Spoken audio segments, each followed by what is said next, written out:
रामधारी सिंह दिनकर ने लिखा था, समर शेष है नहीं पाप का भागी केवल व्याध, जो तटस्थ है समय लिखे गए उनके भी अपराध। ये पंक्तियां भीष्म, द्रोण और कृष्णाचार्य के लिए थी और इस वक्त देश में सनातन पर जो महाभारत चल रही है उसमें ये उन सीनियर्स पर फिट की जा रही है जिनकी छत्र छाया में सनातन पर कलंक लगाए जा रहे हैं।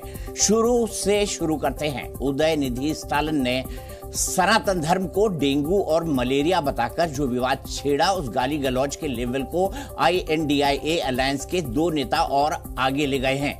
2G वाले ए राजा, जिनको आप जानते हैं 2G के लिए मशहूर हुए थे, ए राजा को सभी लोग जानते हैं। राजा ने कहा है कि डेंगू मलेरिया तो कम है, सनातन धर्म तो कोई HIV जैसा है, सनातन धर्म तो सामाजिक बीमारी है, सामाजिक कलंक है। उन्होंने कुष्ठ रोग भी इसे कहा। ये ए राजा के शब्द हैं। दूसरे नेता बिहार से लालू यादव की RJD के जगदानंद सिंह है। उन्होंने कहा कि सनातन में छुआछूत है, ये टीका लगाकर घूमने वालों ने ही देश को गुलाम बनाया है।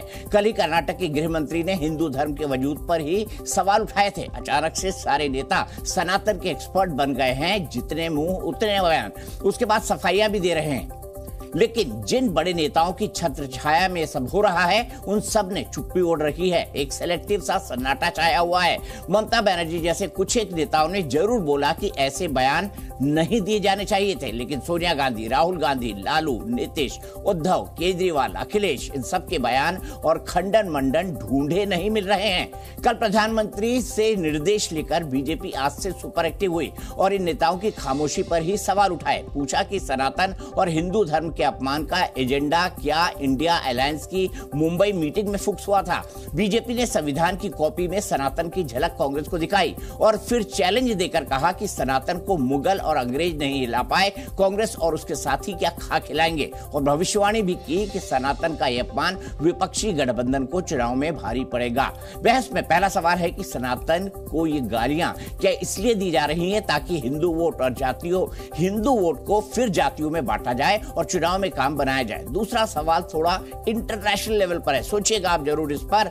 2015 में जब बराक ओबामा भारत आए थे, उससे पहले मॉब लिंचिंग पर, घर वापसी पर, हेट स्पीच पर बड़ा शोर मचाया गया था। तब यह आरोप लगा था कि जानबूझकर किया जा रहा है। ओबामा भी बिन मांगी नसीहत देकर गए थे। उस वक्त सनातन पर शोर मच रहा था, छुआछूत भेदभाव की बात हो रही थी। टाइमिंग कुछ वैसी है जब जो बाइडेन भारत आ रहे हैं, इस पर भी बात करेंगे। उससे पहले सारे बयान सुन लीजिए, कहीं ये टूल किट तो नहीं अंतर्राष्ट्रीय जिसमें सामाजिक पार्टियां शामिल हुई हैं? ऐसी बातें सोशल मीडिया पर कही जा रही है, इसी की पड़ताल करेंगे। लेकिन अभी तक का अपडेट।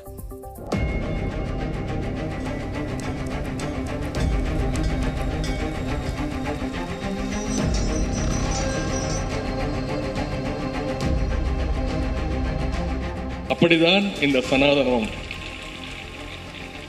சனாதனம் என்பதை எதிர்ப்பதை விட ஒழிப்பதே நாம் செய்ய வேண்டிய முதல் காரியமாகும். டெங்குக்கு சோசியல் ஸ்டிக்மா இல்ல, அது ஒரு அருவருப்பா சமூகம் பார்க்காது. அருவருவாக பார்க்குற ஒரு சனாதனத்தை சொல்லணும்னா முறைப்படி ஒரு காலத்தில் தொழுநோய் இருந்தது, இப்போ HIV இருந்தது.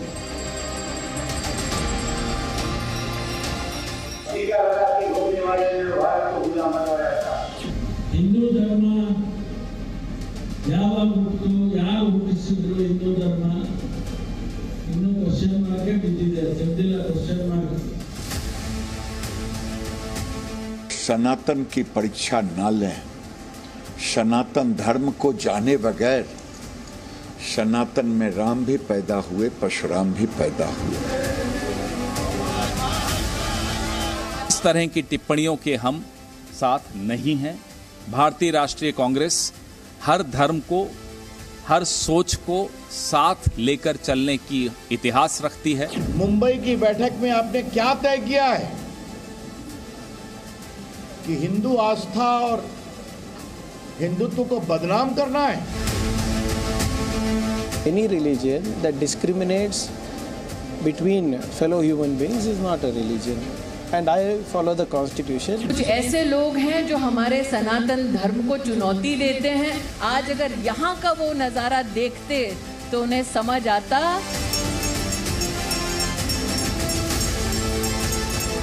छूत अछूत की नीति थी, उसके खिलाफ अगर किसी ने आवाज उठाया है, बगावत की है, वो बगावत की आवाज हिंदू धर्म से उठी। जी आए थे, गौरी आए थे, गजनबी आए थे, ये भगवान वाले लोग यहाँ बैठे हैं, इनके आशीर्वाद से ये सनातन मिटा नहीं, ये सनातन मिटा देंगे।